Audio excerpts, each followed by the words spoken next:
안녕하세요. 2020학년도 3학년 한국사를 맡게 된 전윤주 선생님입니다. 코로나라는 특이한 상황으로 인해서 학교에서 수업을 하지 못하고 몇 주간 가정학습지를 통해서 수업을 진행을 하다가 온라인 촬영을 통해서 동영상을 바탕으로 한 학습을 진행해 보려고 합니다.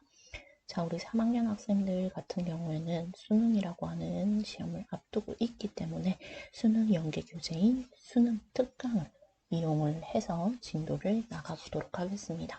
2학년 때 배우지 못했던 일제강점기라든지 아니면 현대라든지 이런 내용들을 수능 특강을 통해서 먼저 진도를 나가고 나머지 수능 특강의 내용을 통해서 고대 그리고 조선 까지의 내용을 배워보도록 하겠습니다. 먼저 우리는 강점기에 대해서 배우게 되는데 만약에 여러분들이 수능 특강을 아직 구매를 하지 못했다면 선생님이 나누어준 가정학습지를 바탕으로 열심히 공부를 한 후에 수능 특강을 봐도 상관이 없도록 수업을 구성을 했으니까 걱정하지 말고 가정학습지를 이용을 해서 공부를 한 뒤, 이 동영상을 보면서 공부를 한 뒤에 나중에 수능 특강을 통해서 복습을 해도 되겠습니다. 자, 그래서 우리는 수능 특강 14챕터 일제의 식민 통치와 경제 수탈이라고 하는 부분, 즉 이 시기를 우리는 간단하게 얘기해서 일제강점기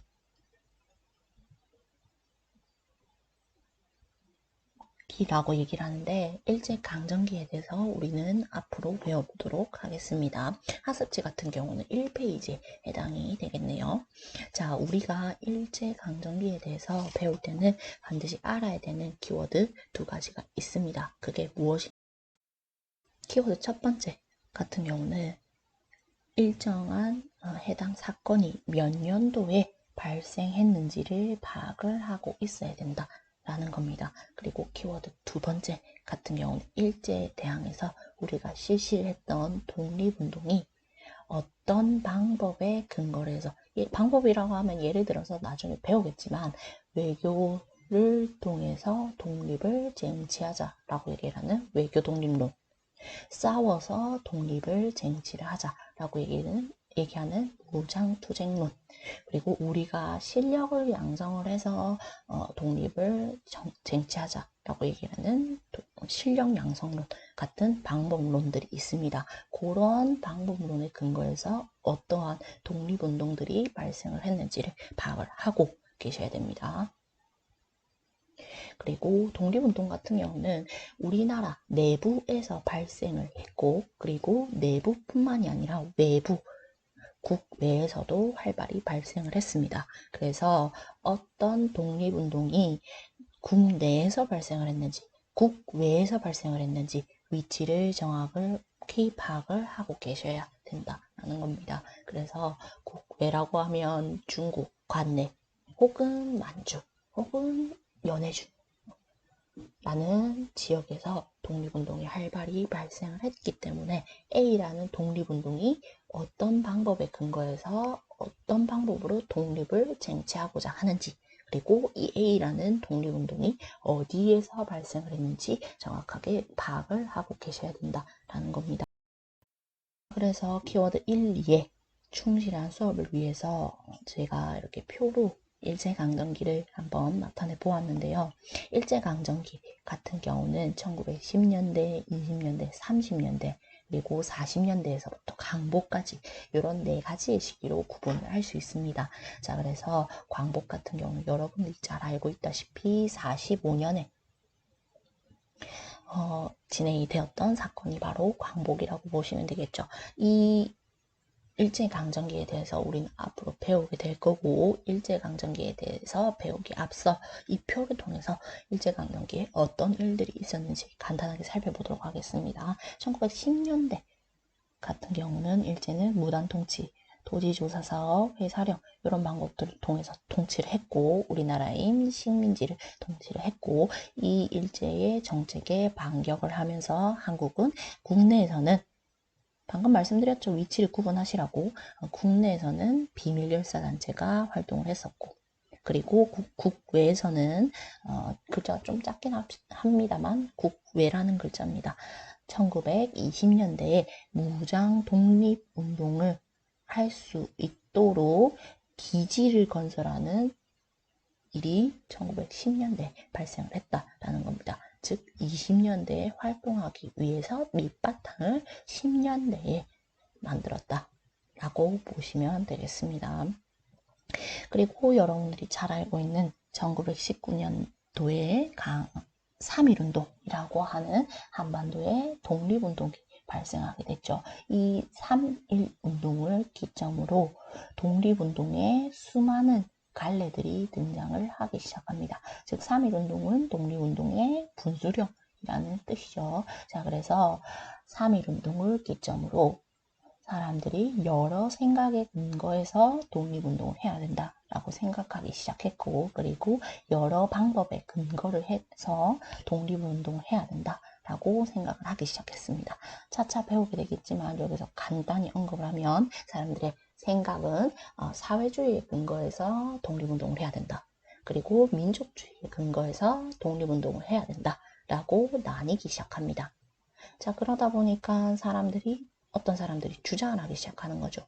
굳이 일제강점기라고 하는 어려운 상황 속에 놓여 있는데 굳이 이렇게 이념이 나눠져 있을 필요가 있겠느냐.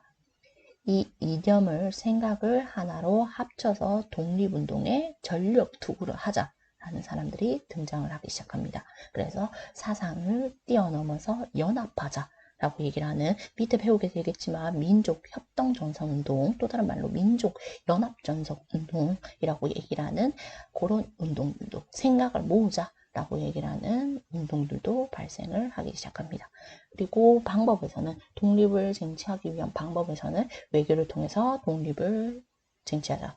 외교 독립론, 주로 상하이 임시정부에서 취했던 방법들이죠. 그리고 싸워서, 투쟁을 통해서 독립을 쟁취하자. 무장투쟁론, 그리고 우리나라의 실력을 양성해서 독립을 쟁취하자라고 얘기를 하는 실력 양성론, 이런 방법들을 통해서 독립을 쟁취를 하자라고 사람들이 생각을 하기 시작합니다. 3.1운동 이후에.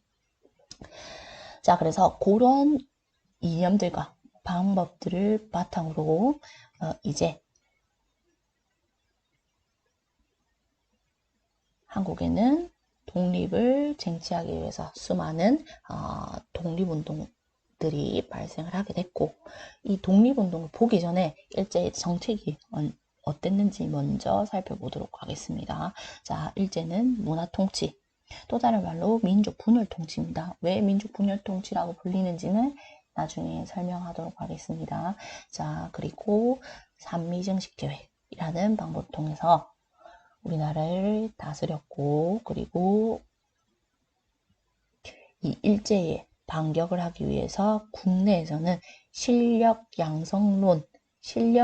양성을 해서 우리나라의 독립을 쟁취하자라고 얘기하는 실력 양성론, 똑같이 동그라미 표가 그려져 있죠. 두 개가 커플이라는 뜻입니다. 이 방법에 근거해서 이런 운동을 펼쳤다라는 거죠. 그리고 실력 양성 운동의 한 갈래인 사회 경제적 민족운동, 그리고 방금 말씀드렸다시피 같은 세모로 표시가 되어 있죠. 위에 이념 부분을 보면 이제 사람들의 생각을 모아가지고 독립을 쟁취를 하자라고 얘기를 하는 민족협동전선운동, 그리고 민족문화수운동, 싸워서 독립을 쟁취를 하자라고 얘기하는 무장투쟁론, 천마산대, 구월산대, 보합단, 이런 단체들이 중심이 된 무장투쟁 운동이 국내에서 발생을 했고, 국외에서는 마찬가지로 무장투쟁 운동, 무장독립운동이 발생을 했고, 외교를 통해서 독립을 추구하자라고 얘기를 하는 상하이의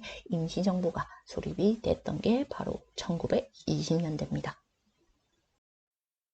자, 1930년대를 설명을 해볼 텐데, 1930년대를 이해하기 위해서는 당시에 세계적인 상황이 어땠는지 살펴볼 필요가 있습니다. 그래서 1930년대에는 세계적으로 어떤 일이 발생했느냐 하면은, 여러분들이 잘 알고 있는 대공황이라든지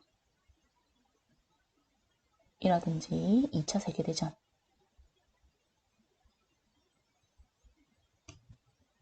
그리고 일본이 2차 세계대전에 참전을 했었죠. 일본이 만주사변을 일으키고, 그리고 난징 대학살 라든지 중일전쟁,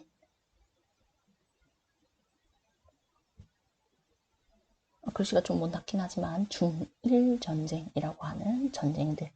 그러니까 일본은 대외적으로 침략전쟁을 시도하고 있었던 시기가 바로 1930년대입니다. 자, 그래서 일본 같은 경우는 이 대외적인 침략전쟁을 수월히 수행하기 위해서 식민지를 전쟁을 수행하기 위해서 기본 밑바탕이 되는 기반으로 만들기 시작합니다. 그래서 일제 같은 경우는 한국 식민화 정책, 그리고 전시동원 체제, 또 다른 말로 병참 기시화 정책이라고 얘기를 하는 전시동원 체제를 통해서 식민지를 다스리기 시작합니다. 자, 이에 대항해서 한국에서는 중국과 연합을 해서 일본에 대항을 하는 운동이 펼쳐지게 됩니다. 그리고 의열투쟁, 그리고 해외 동포의 활동, 이런 독립운동이 일본에 일제에 대항을 해서 발생을 하게 됐다라는 거죠. 그리고 1940년대 들어서게 되면은, 그리고 40년대에서 45년 광복까지 이 시기에는 대한민국 임시정부를 중심으로 건국 준비가 시작이 됩니다. 새로운 정부를 건국하겠다라는 운동이 시작이 되죠. 그래서 1910년대, 20년대, 30년대 이런 순서로 차차 배워보게 될 텐데 10년대 먼저 배워보도록 하겠습니다. 자, 10년대 같은 경우는 2학년 때 배웠던 일사조약 그리고 한일병합조약을 통해서 우리나라 조선은 외교권과 그리고 주권을 빼앗기게 되죠. 빼앗기게 되면서 일제강점기가 시작이 되게 됩니다. 그때 설명을 해드렸었는데 이 일사늑약이 체결이 되면서 우리나라에는 통감이라고 하는 사람이 파견이 되어서 우리나라를 다스리기 시작합니다. 이 통감으로 파견되었던 초대 통감이 바로 여러분들이 잘 알고 있는 이토 히로부미입니다. 자, 이토 히로부미가 초대 통감으로 와서 을사늑약 당시에 우리나라를 다스리기 시작했고, 본격적으로 일제강점기가 들어가면서 이 통감이 아니라 일본 같은 경우는 총독이라고 하는 사람을 파견을 해서 우리나라를 통치를 하기 시작했고, 이 총독을 포함한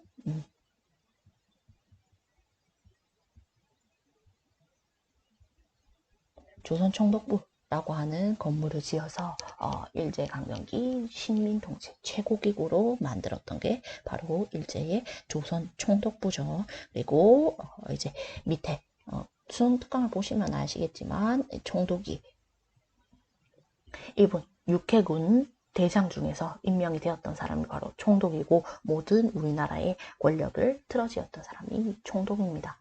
이 총독 밑에 경무총감이라는 직위를 가진 일본 사람이 있었고 이 경무총감 같은 경우는 치안을 담당하는 역할을 합니다. 즉 헌병대장 역할을 하는 사람이 경무총감이죠.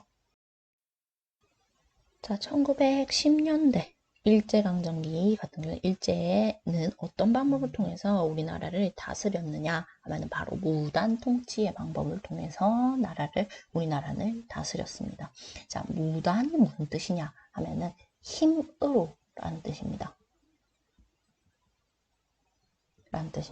자, 힘으로 내리누른다 라는 게 무단 통치입니다. 그래서 바로 총독에 의한 공포정치가 바로 무단통치라고 보시면 되겠죠. 그래서 1910년대 무단통치기에 어떤 제도들을 통해서 일제는 우리나라를 통치했는가 하면 헌병경찰제도를 실시를 합니다. 헌병은 무슨 일을 하느냐 하면은 쉽게 얘기하면 군경찰입니다. 군 경찰이 헌병이 일반 경찰 업무나 행정 업무 이런 것들을 수행하는 게 바로 헌병 경찰 제도죠. 자, 그리고 헌병 같은 경우는 즉결 처분권을 행사를 할 수가 있습니다. 재판 없이 바로 범죄자를 처벌하는 게 즉결 처분권인데, 헌병은 즉결 처분권 외에도 민사소송을 조정을 한다든지 살림을 감시를 한다든지 의병을 토벌한다든지 이런 임무들을 수행을 하기로 했습니다. 또 이런 이제 무서운 군 경찰들이 우리나라를 다스리고 있었던 시기가 바로 1910년대입니다.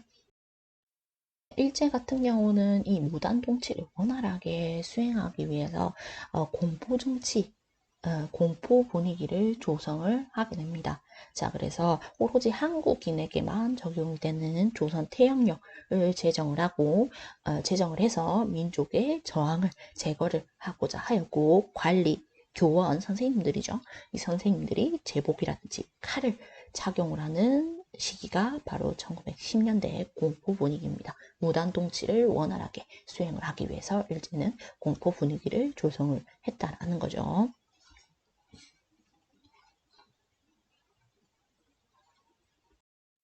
태형이 실시되었던 이제 곤장 때인데, 태형이 다른 말이 아니고 조선시대 때 실시되었던 이제 곤장입니다. 곤장을 태형이라는 말로 바꿔서 이제 엉덩이를 때리는 이제 법을 조선 태형령이라는 한국인들한테만 적용이 되는 조선 태형령을 실시를 했던 게 공포 정치로서의 1910년대 일제 통치죠. 일제 같은 경우는 한국인의 수많은 기본권도 박탈을 했는데, 한국인의 언론, 집회, 출판, 결사의 자유를 제한을 하고, 항성신문, 우리가 배웠었죠? 항성신문, 대한매일신보 같은 한국인이 발행하는 신문을 신문지법이라고 하는 법을 적용을 해서 폐간을 시켰습니다. 그리고 각종 계몽단체도 해산을 시켰죠. 또한 교육 부분에서도 많은 변화가 있었는데, 식민지 교육 같은 경우는, 일본 같은 경우는 제1차 조선 교육령을 제정을 해서 일본어 교육을 중시를 하고, 보통 교육과 실업 등의 기술 교육을 중심으로 한반도의 학생들을, 조선의 학생들을 가르치기 시작했습니다. 그리고 대학을 설립할 수 없게 만들었죠.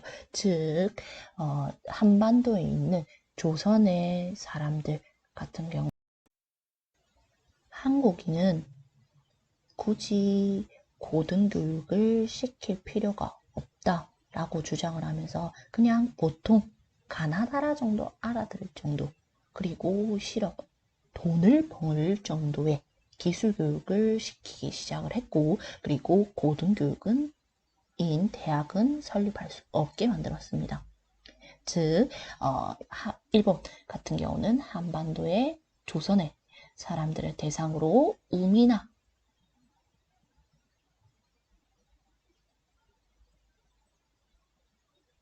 교육을 실시했다라고 보시면 되겠죠. 그리고 사립학교와 서당 등의 민족교육기관에 단합을 했죠. 그리고 연한이라는 말은 초등학교 6학년, 중학교 3학년, 고등학교 3학년, 이 연도, 수업을 받을 수 있는 연도를 얘기를 합니다. 그 연도를 단축을 시켰죠. 굳이 한국인들한테 교육을 많이 시킬 필요가 없고, 고등교육을 시킬 필요가 없으니까 굳이 수업 연한이 길 필요가 없겠죠. 그러면서 수업 연한을 단축을 시킵니다. 자, 이렇게 일본 같은 경우는 이런 방법들을 통해서 식민지 조선을 통치를 했고, 이제는 1910년대 일제의 경제 수탈 부분으로 넘어가 보도록 하겠습니다. 1910년도에 일제가 한반도의 경제를 수탈하기 위해서 대표적인 사건을 일으키게 되는데, 그 대표적인 사건이 바로 1910년도에서 1918년도 동양척식 주식회사라고 하는 회사에 의해서 실시가 된 토지조사 사업입니다. 단어를 보시면 알겠죠? 한반도의 토지가 얼마나 있는지 조사를 하겠다라고 하는 게 토지조사 사업입니다. 그래서 일본 같은 경우는 근대적인 토지 소유권을 확립을 하겠다. 그리고 지세제도를 근대화해서 사람들에게 지세를 공정하게 부과하기 위해서 이 토지조사 사업을 한다라고 얘기를 하면서 이 토지조사 사업이라고 하는 한반도에 토지가 얼마나 있는지를 조사를 하기 시작합니다. 근데 실상으로 보면은 전국의 토지를 누가 가지고 있고 어떤 사람이 가지고 있는지를 조사를 해서 식민지배에 필요한 재정을 확보를 하기 위해서 이 토지조사 사업을 실시를 했다라고 보시면 되겠습니다. 그리고 한국의 토지를 전달 빼앗기 위해서 이 토지조사 사업을 실시를 했다라고 보시면 되겠습니다. 일제 같은 경우는 토지를 조사하겠다라고 얘기를 하는 토지조사 사업을 어떤 방법을 통해서 실시를 했는지 살펴보면 일단 토지조사령을 1912년에 공포를 합니다. 그리고 이 토지조사 사업 같은 경우는 신고주의 원칙에 따라서 토지 소유권을 인정을 해주게 됩니다. 그래서 토지 소유자가 필요한 서류를 구비를 해서 기일 내에 신고를 하면은 토지의 소유권을 인정해 주겠다라는 거죠. 근데 문제는 여기서 발생을 합니다. 자, 이 신고주의 원칙에 따라서 실시를 했던 토지 조사 사업 같은 경우는 신고 절차가 까다롭고 그리고 기간이 굉장히 짧아서 조선의 농민들 같은 경우는 토지 소유권이 나에게 있다라는 것을 신고를 할 수가 없는 상황이 벌어지게 되죠. 그러면서 신고하지 않은 토지, 왕실과 공공기관의 토지, 이건 당연히 일제강점기니까 일본의 소유겠죠. 그리고 양반 고유의 재산으로서의 토지, 선산, 무덤 이런 것들 같은 경우는 양반들 같은 경우는 일본은 인정을 하지 않았기 때문에 굳이 신고할 필요가 없다라고 얘기를 하면서 신고를 안 하고 있었거든요. 그러니까 이런 토지들이 일본에게 넘어가게 됩니다. 조선의 수많은 토지가 일본으로 넘어가게 되죠. 토지를 일본 총독부 같은 경우는 일본인과 일본 회사의 싼 값으로 조선의 토지를 양도해주게 됩니다. 반대의 입장에서 조선의 농민들의 입장에서 살펴보면은 신고 절차가 까다롭고 기간이 짧아서 저 땅이 내 땅이다 라고 신고를 못했을 뿐인데 일본에 의해서 자기 토지가 일본 사람에게 일본 회사에게 넘어가게 되는 상황이 벌어지게 되죠. 그러다 보니까 조선의 농민들은 일본 사람의 밑 혹은 돈 많은 지주들 밑에서 소작농으로 전락을 하게 됩니다. 그리고 만주나 연해주 같은 지역으로 이주를 하게 되죠. 먹고 살기가 힘드니까. 이렇게 일본은 토지를 뺏어가는 것 외에 산업적인 부분에서도 굉장히 많이 침탈을 하게 됩니다. 자, 회사령이라고 하는 법령을 1910년대에 제정을 하게 되는데 회사령 같은 경우는 회사에 관련된 법령입니다.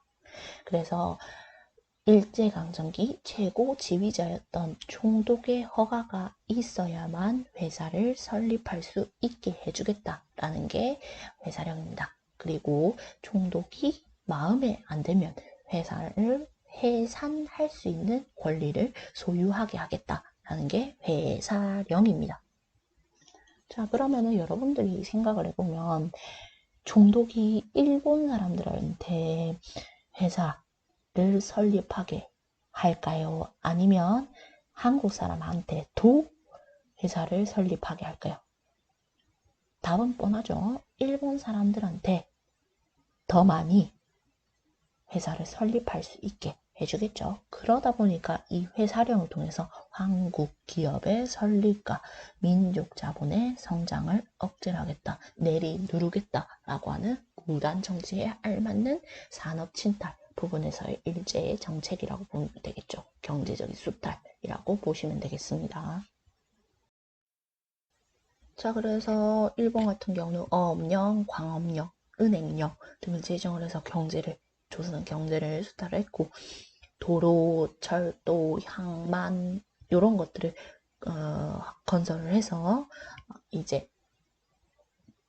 건설이 두 개가 들어갔네요. 건설을 해서 우리나라를 쉽게 수월하게 통치를 하기 위해서 이런 철도, 도로, 항만 이런 것들을 건설했다. 그리고 임야, 조사 사업 등 이런 사업 등을 실시해서 조선에 땅이 얼마나 있고 조선에 돈이 될 만한 것들이 얼마나 있는지를 조사를 했다라고 보시면 되겠죠. 자, 이렇게 일본 같은 경우는 1910년대에 사람들을 내리누르는 무단 통치, 힘으로 내리누르는 무단 통치를 통해서 우리나라를 잘 다스리고 있었는데, 이 무당 통치에 반발한 사람들이 3.1 운동이라고 하는 거족적인 민족운동을 발생을 시킵니다. 1919년에. 그러다 보니까 일본이 생각을 하는 거죠. 더 이상 이 사람들을 내리누르면 3.1 운동 외에 더 커다란 독립운동이 발생할 수 있겠구나. 그러면 우리 일본은 조선을 쉽게 통치를 할 수 없겠구나. 식민지를 원활하게 통치를 할 수 없겠구나 라고 생각을 합니다. 즉 무단 통치의 한계성을 인식을 하게 되죠. 자, 그리고 국제 여론이 약화되게 됩니다. 3.1 운동을 벌이면서 우리나라 국내에 있는 사람들이 뿐만이 아니라 외국에 있는 사람들도 3.1 운동 이후에 발생된 이후에 3.1 운동의 영향을 받아서 수많은 독립운동을 국외에서도 펼치게 됩니다. 나중에 배우게 되겠지만, 그러다 보니까 일본이 조선을 무단으로 힘으로 내리누르는 강압적인 정치를 하고 있었다라고 국제 여론, 국제 세계에 알려지게 됩니다. 그러다 보니까 국제적인 여론이, 일본에 대한 여론이 별로 좋아지지 않게 되죠. 그러다 보니까 일본이 더 이상 이렇게 힘으로 내리누르는 것만으로는 조선을 다스려서는 안 되겠다라고 생각을 합니다. 자, 그래서 정리를 하면 일제의 식민지 통치 방식에서의 변화를 가져다 준 획기적인 사건이 바로 1910년대에 발생한 3.1 운동이라고 보시면 되겠습니다. 자, 그러면은 식민지 통치 방식에서의 변화, 어떤 변화가 발생했느냐 하면 나중에 보겠지만, 무단 통치에서 힘으로 내리누르는 무단 통치에서 문화 통치로 일제가 식민지 통치 방식을 변화시켰다. 그 변화시킨 계기가 바로 3.1 운동이다 라고 보시면 되겠습니다. 자, 그래서 방금 말씀드렸다시피 3.1 운동을 계기로 1920년대에는 일제의 식민지 통치 방법이 변화하게 됩니다. 문화 통치로 변화하게 되는데, 문화는 간단하게 얘기하면 풀어주겠다라는 뜻입니다.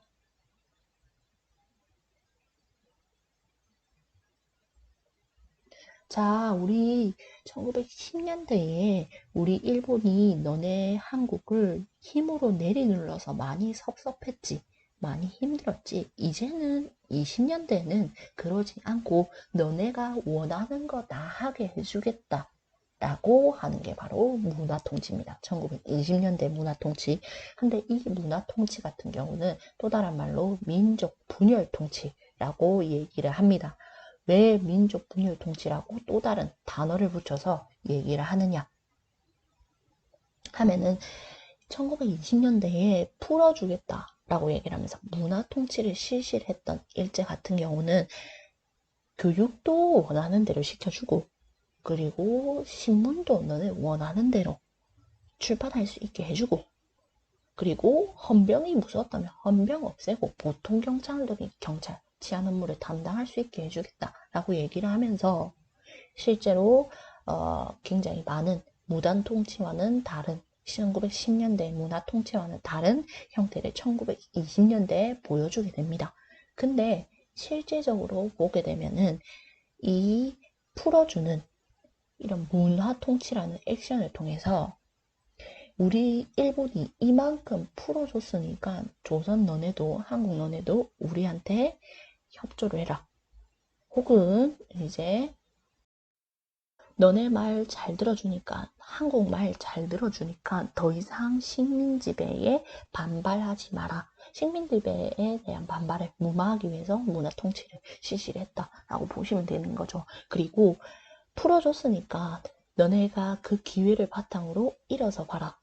일어섰는데 단 유념해야 될 거는 그 일어선 기회를 우리 일본이 줬으니까 일본에 어느 정도 협조는 해야 된다. 즉 친일파를 양성하겠다라는 거죠. 그래서 친일파를 양성하고 그리고 식민 지배에 대한 반발을 무마를 시키는 이렇게 민족 간의 사람들을 갈라지게 만드는 통치를 했다라고 해서 문화통치, 1910년대 문화통치, 또 다른 말로 민족 분열 통치라고 부르기도 합니다.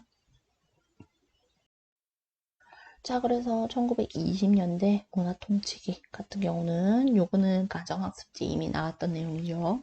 실제로는 이제 문관 총독을 임명을 해주겠다. 그리고 헌병검찰제도 폐지하겠다.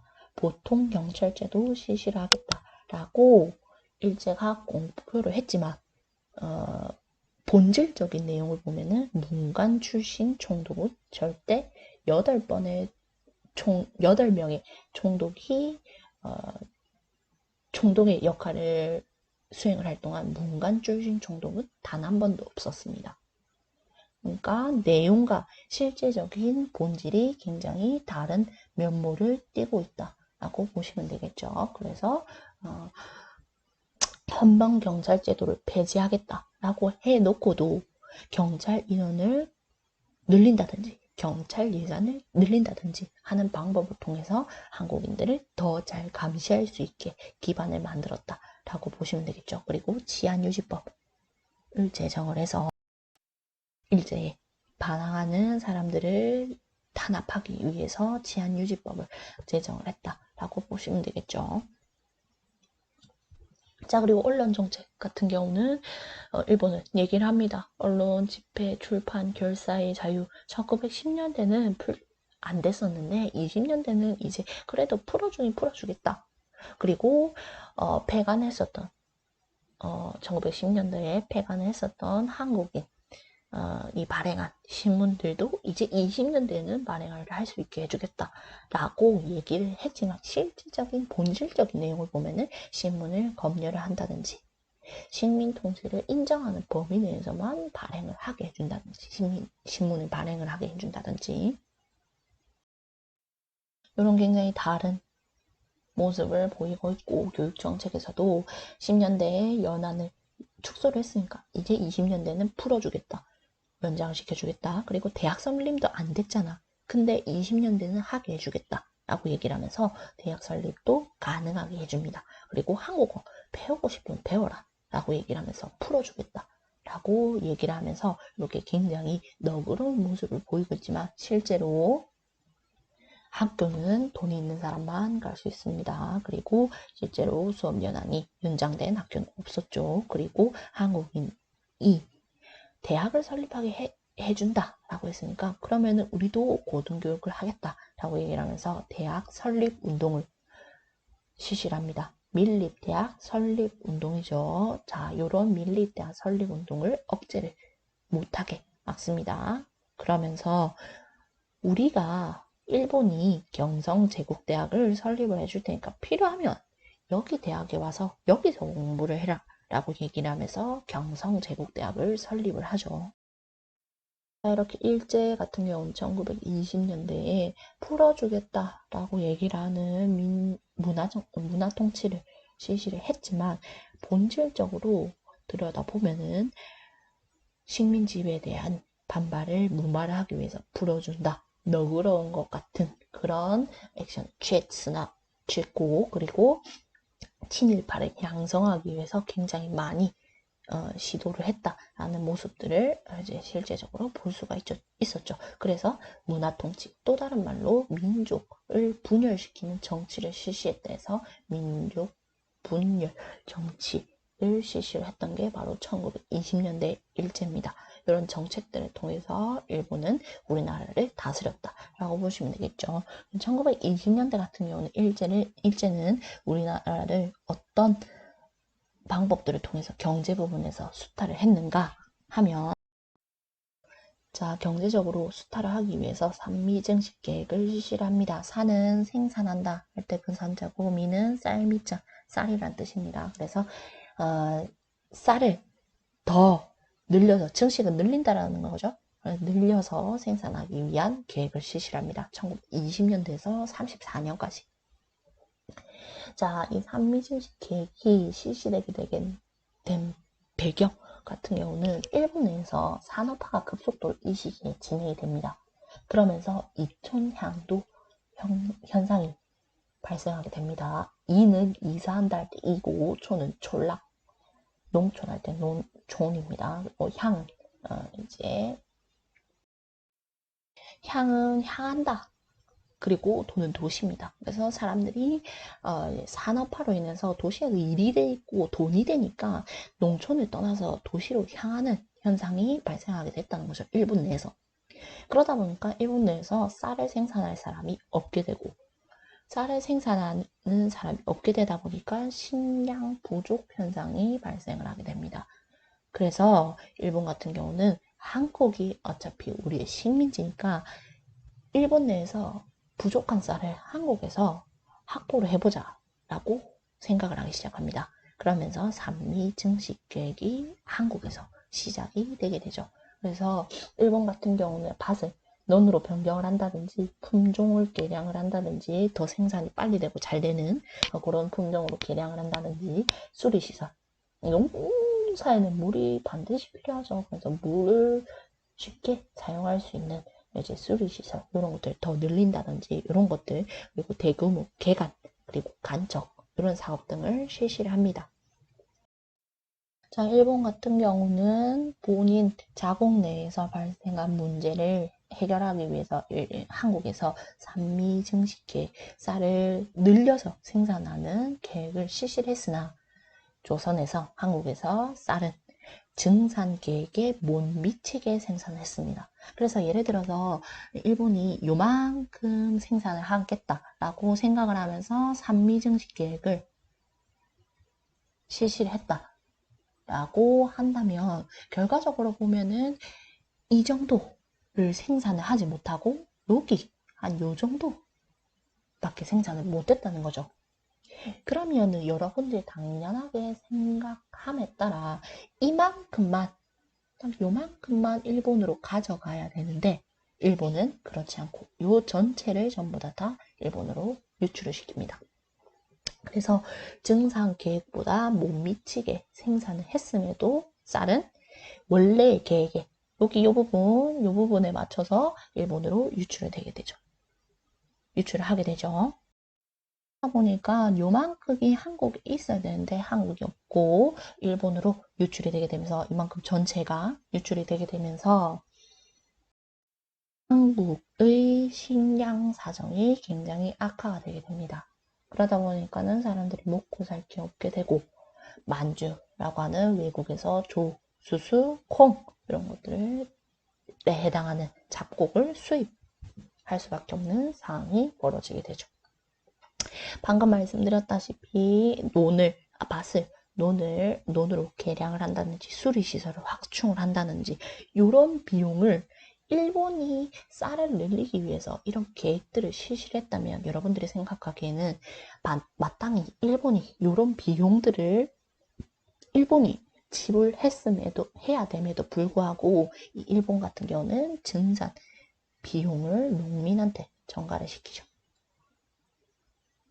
그러면서 몰락 농민들이 증가하게 되고 제인은 쌓은다라는 겁니다. 그리고 연해주, 만주 등으로 못 살게 해서 이주를 하는 상황, 우리나라 사람들이 이주를 하게 되는 상황이 벌어지게 됩니다. 자, 그래서 일본 같은 경우는 산미증식계획 뿐만이 아니라 경제적으로 많이 일본 자본을 조선에 한국이 많이 침투를 시키기 위해서 회사령을 폐지를 합니다. 1910년대에 실시가 되었던 회사령을 폐지하게 된다라는 겁니다.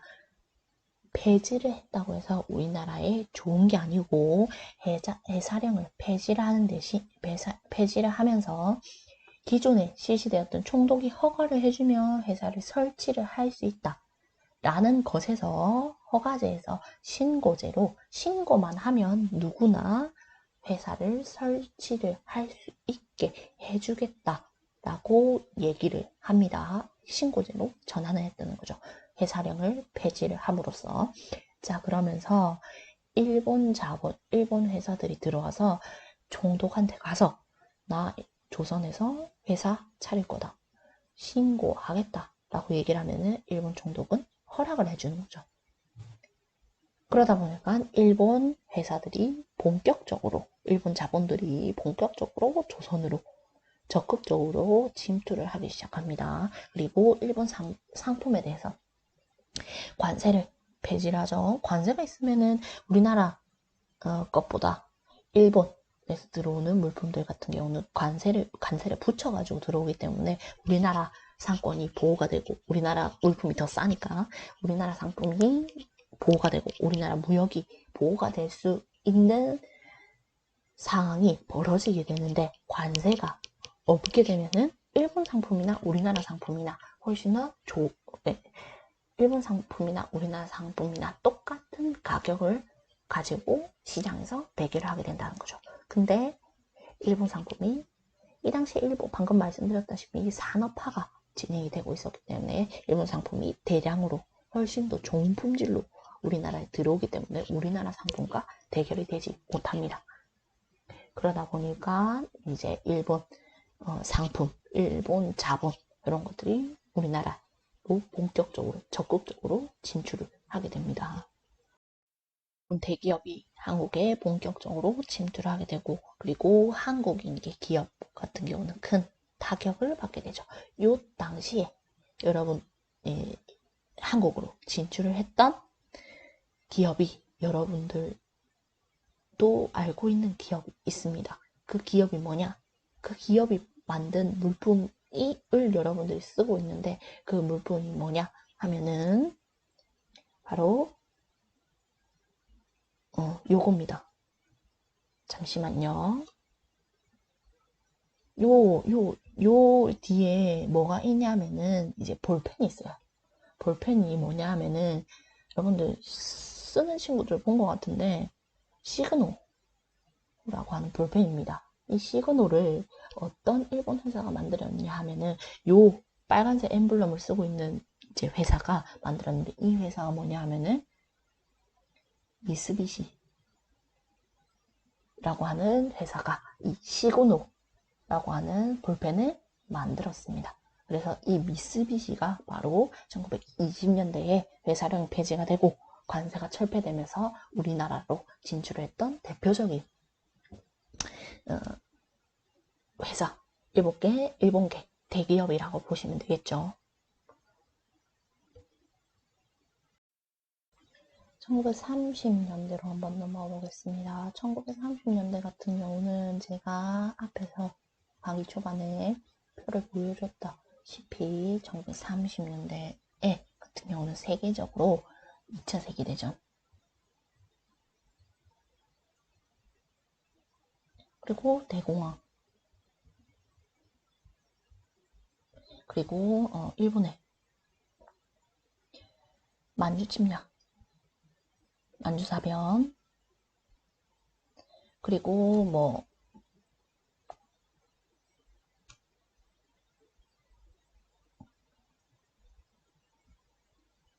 난징 대학살이라든지 중일전쟁 이런 것들이 벌어지고 있었던 시기가 1930년대의 세계적인 상황이다 라고 보시면 되겠습니다. 30년대 같은 경우는 대공황, 2차 세계대전, 일본의 만주사변, 난징 대학살, 중일전쟁과 같은 상황이 세계적으로 벌어지고 있었다. 이 세계적인 상황과 일본의 식민지 통치, 일본의 한국 통치와 관련이 있기 때문에 먼저 이 세계적인 상황에 대해서 설명을 조금 하고 넘어가겠습니다. 대공황 같은 경우는 1929년에 발생을 했는데 대공황 같은 경우는 쉽게 말하면 경제적으로 어려워졌다라는 겁니다. 세계의 모든 국가가 경제적으로 어려워졌다라는 겁니다. 자, 일본도 예외는 아니겠죠. 그래서 이 대공황 경제적인 어려움을 해결을 하기 위해서 일본에는 전체주의 전체주의가 대두합니다. 전체주의가 무슨 말이냐 하면은 개인보다 국가가 중요하다 라는 겁니다. 국가의 어려움을 타개하기 위해서는 개인의 희생과 노력이 불가피하다라는 게 전체주의입니다. 자, 그래서 전체주의가 대공황이라고 하는 경제적인 어려움을 타개하기 위해서 일본에서 나타나게 된 사상이라고 보시면 되겠고, 이 전체주의를 바탕으로 일본은 이 경제적인 어려움을 해결을 하기 위해서 국외로 나가야 되겠다라고 생각을 합니다. 국외로 나가서 뭘 하느냐?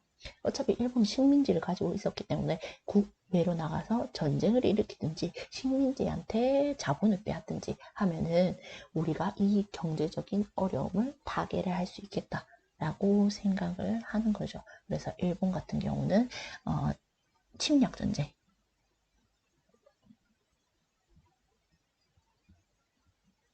을 일으킵니다. 이 침략 전쟁이 바로 여기에 나타나 있는 일본의 만주사변, 중국으로 침략을 한 거죠. 그리고 난징 대학살, 그리고 중일전쟁과 같은 것들입니다.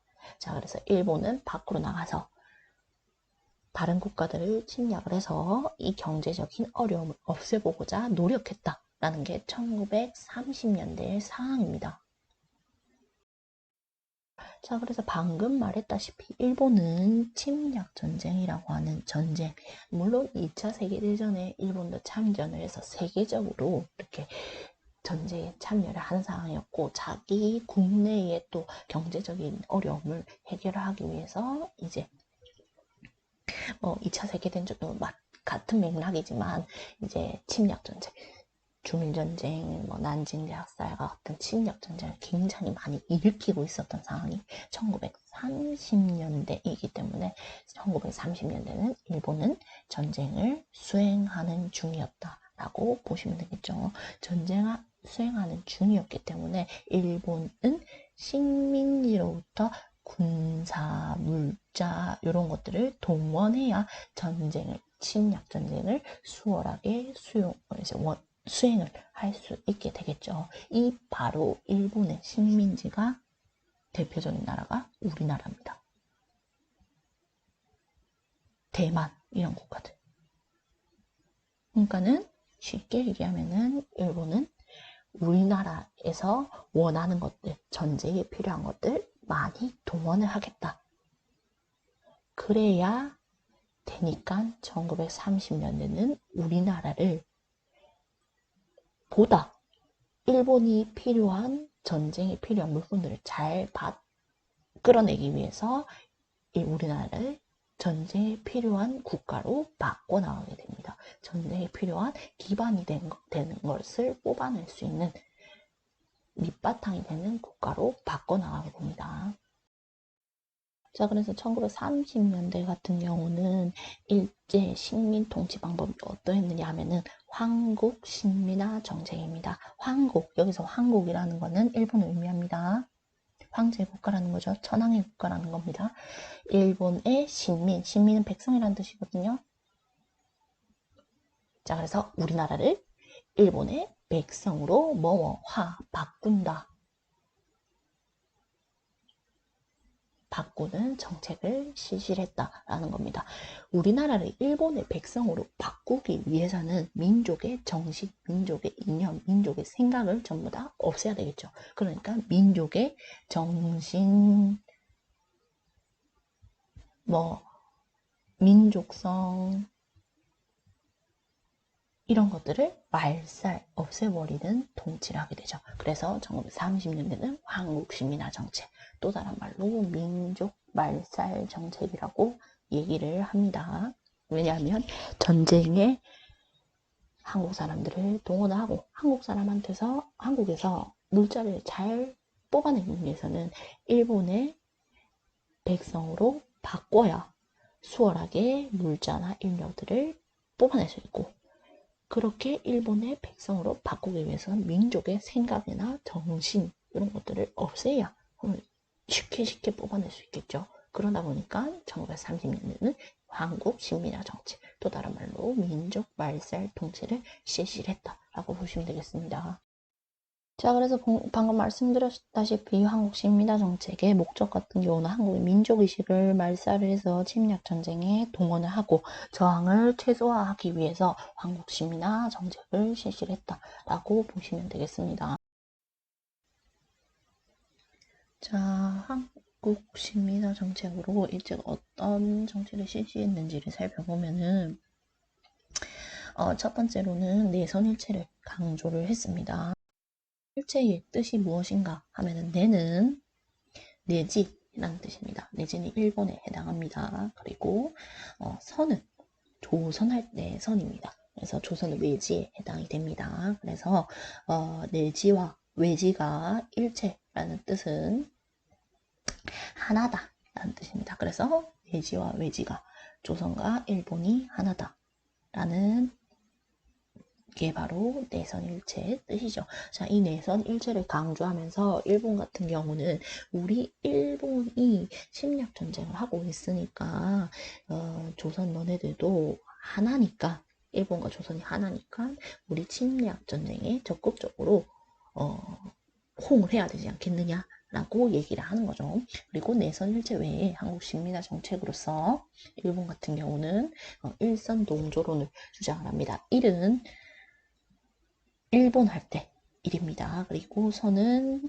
조선 할 때 선입니다. 그리고 동 같은 경우는 동일하다 할 때 동입니다. 그리고 조는 조상이라는 뜻입니다. 그래서 일선 동조 같은 경우는 일본과 조상이 동일하다라는 논리가 바로 일선 동조론이죠. 그래서 이런 논리들을 통해서 일본의 침략 전쟁이 잘 조선의 사람들과 조선의 물자를 동원을 하기 위해서 실시를 했던 게 바로 내선 일체라든지 일선 동조론이다라고 보시면 되겠습니다.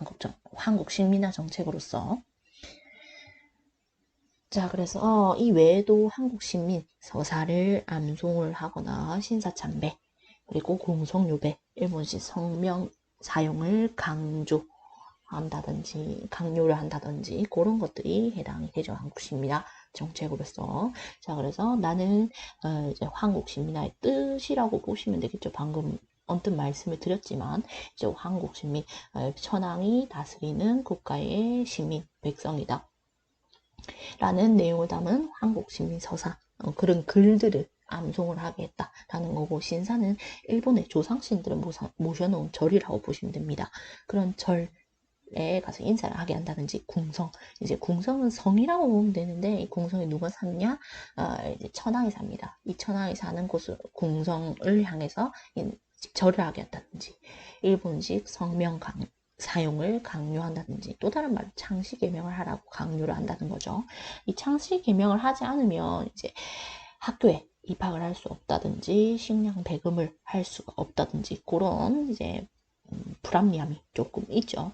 그런 것들을 강요를 한다든지 아니면 한국 식민화 정책으로서 이제 한국어 교육을 금지한다든지 일본 사용을 강요를 한다든지 아니면 소학교, 지금은 뭐 초등학교죠.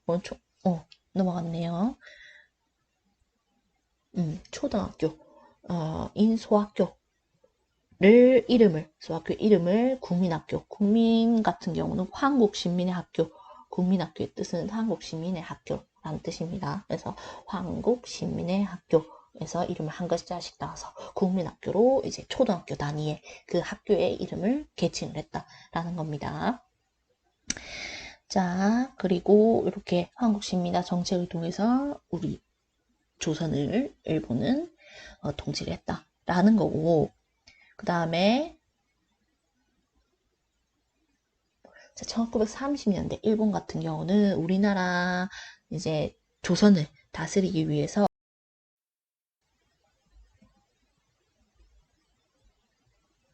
자, 그래서 이제 한국 식민화 정책을 통해서 일본 같은 경우는 이제 우리나라를 통치를 하려고 노력을 했고 1930년대 일본 같은 경우는 우리나라를 어떻게 경제적으로 수탈을 하려고 했는지 살펴보도록 하겠습니다. 얘기하고 있지만 일본은 전쟁을 수행하는 도중 이었기 때문에 이제 일본 같은 경우는 일본의 식민지는 조선에 해당하겠죠. 이 조선으로부터 군사라든지 물자라든지 이런 것들을 동원을 해서 자기들이 원활하게 식민 정책을 수행을 할 수 있도록 해야 합니다. 그러다 보니까 이런 시대적인 배경 상황 속에서 경제적인 수탈이 진행되었다라고 보시면 되겠습니다. 자, 그래서 어떤 이제 경제적인 수탈이 있는가 하면은 국가총동원법이라는 법을 제정을 해가지고 전시에 필요한 것들을 모두 다 동원을 할 수 있게 했다든지, 아니면 식민지, 이 식민지는 거듭 얘기하고 있지만 조선이 되겠죠. 조선을 이제 자기들이 일본이 이제 침략 전쟁을 이제 하고 있다 보니까 이 조선에 이제 조선을 공업화해서 공업 물품이 보통 이제 전쟁에 많이 사용이 되니까 이 조선을 이제 공업화해서 필요한 군수물자나 이런 것들을 이제 가지고 올 수 있게 침략 전쟁에 동원할 수 있게 했다든지,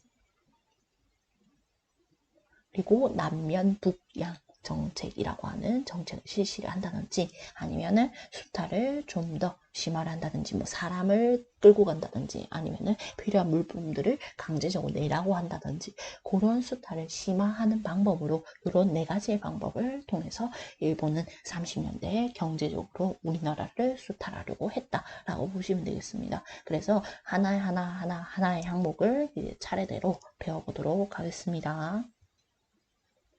자, 먼저 전시동원 체제인데, 이 전시동원 체제 같은 경우는 국가총동원법이라고 하는 38년에 제정이 된 국가총동원법을 계기로 해서 시작이 됩니다. 국가총동원법이 뭐냐 하면은 일본이 이제 조선의 인력과 물자를 동원하기 위해서, 수월하게 동원하기 위해서 제정한 게 바로 국가총동원법입니다. 그래서 일본이 필요하면은 뭐든지 일본은 조선으로부터 가지고 와서 쓸 수 있다 라는 게 바로 국가총동원법입니다. 그래서 전시에 전쟁이 이제 진행되는 와중에 뭐든지 동원할 수 있는 체제가 바로 국가총동원법으로 시작이 된 전시동원 체제, 경제적인 수탈이라고 보시면 되겠죠. 전시동원 체제라고 보시면 되겠습니다. 자, 그리고 그 다음으로는 이제 식민지 공업화 정책입니다. 식민지 공업화 정책은 간단하게 얘기하면 식민지는 이제 조선이고, 공업화는 이제 공업을 이제 하도록 만들겠다, 하는 뭐뭐 하겠다, 뭐뭐 된다라는 거니까 이제 조선을 공업을 주로 하는 국가로 만들겠다라는 게 식민지 공업화 정책입니다. 자, 그래서 일제는 이제 신침략 전쟁에 필요한 물자를 원활하게 이제 조선으로부터, 식민지가 조선이니까 조선으로부터 공급하기 위해서 조선을 병참기지화 하고자 식민지 공업화 정책을 실시를 합니다. 식민지 공업화 정책은 아까 설명을 드렸고, 병참기지화가 무슨 뜻이냐 하면은, 병참은 병사를, 이제 참은 창고한다 할 때 그 참, 병사라든지 뭐 물품, 물자 이런 것들을 창고를 할 수 있는 기지, 밑바탕을 만드는 그런 이제 국가로서 조선을 삼겠다라는 게 바로 식민지 공업화 정책의 병참기지화 정책이라고 보시면 되겠습니다. 자, 그래서 식민지 공업화 정책이라고 하기도 하고 병참기지화라고 하기도 합니다.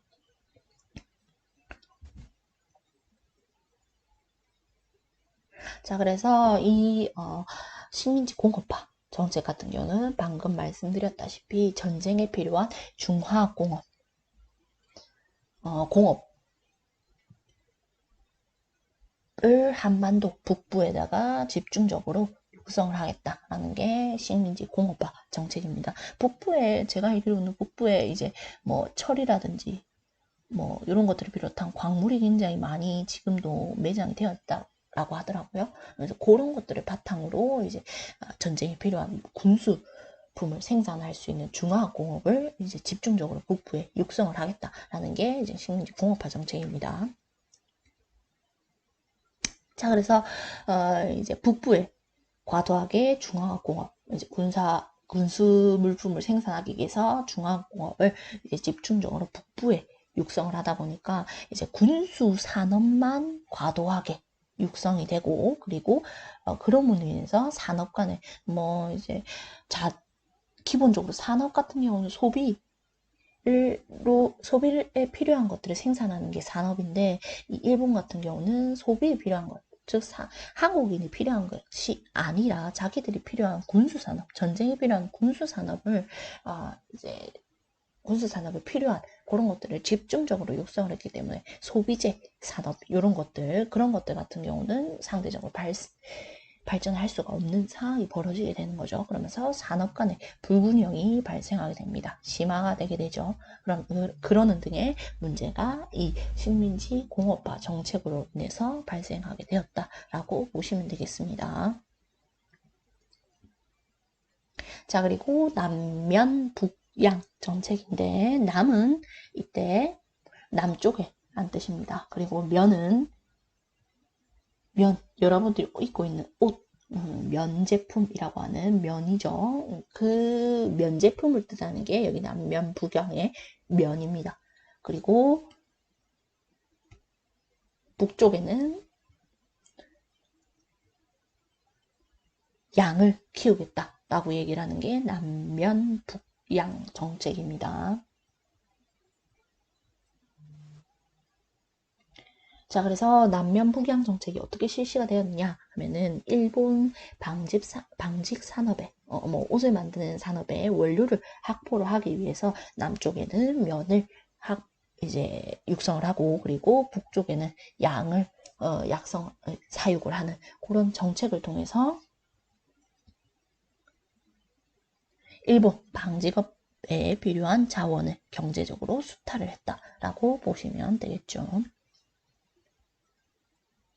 일제 같은 경우는 이제 경제적인 수탈 외에도, 물론 경제적인 수탈도 포함이 되지만 이제 인적으로 징병제, 청년을 자기 침략 전쟁에 동원하기 위해서 징병제를 실시를 했다든지, 국민징용령이라고 하는 법령을 내려서 필요한 업무에 동원을 하기 위해서 사람을 노동력을 수탈을 했다든지, 그런 인적 수탈이 발생을 했고, 여러분들이 잊지 말아야 하는 여자 정신근로령과 일본군 위안부, 이제 여성을 성적으로 전쟁에 강제 동원한 이런 인적 수탈도 서슴지 않았던 게 바로 일본입니다. 그래서 일본이 이런 수탈을 굉장히 심화했고, 그리고 자원의 수탈도 있었습니다. 그래서 금속이라든 곡식 이런 것들은 전부 다 전쟁이 필요한 것들이니까 이런 것들을 공출 갖다 내라 라고 얘기를 하죠. 그러면서 자원을 수탈하기도 하고, 그리고 식량을, 일본은 이제 전쟁을 하고 있는 중이니까 전쟁에 필요한 만큼을 우선적으로 떼어내 놓고 그 외의 것은 우리가 컨트롤 하겠다라고 얘기를 하면서, 너네가 식량이 필요하면, 한국이 식량이 필요하면은 우리한테 와서 배급을 받아라 라고 얘기를 하면서, 식량도 곡식이랑 마찬가지로 이제 전쟁이 필요하죠. 이 식량들을 이제 일본이 손에 쥐고 컨트롤을 하게 되는 그런 식량 배급제도 실시를 하게 됩니다. 그래서 농산물, 그 외에도 농산물, 광물 이런 자원도 수탈을 하죠.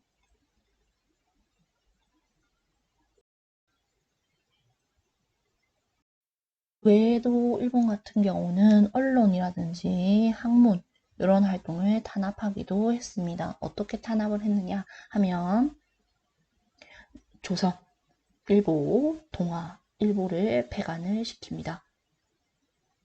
그리고 조선어학회 사건을 일으키게 되죠. 이 조선어학회 사건 같은 경우는 조선어학회라는 단체가 일본에 의해서 사라지게 된 게 바로 조선어학회 사건입니다. 조선어학회가 뭘 하고 있었느냐 하면은 우리말 큰 사전을 편찬하면서 이제 이제 운동의 일종으로서 우리말 큰 사전을 편찬하려고 준비를 하고 있었습니다. 이 조선어학회를 치안유지법 독립활동단체로 규정을 하면서 치안유지법에 적용을 시켜서 이 회원들을 전부 다 구속시켜서 벌을 내린 게 바로 조선학회 사건이라고 보시면 되겠습니다.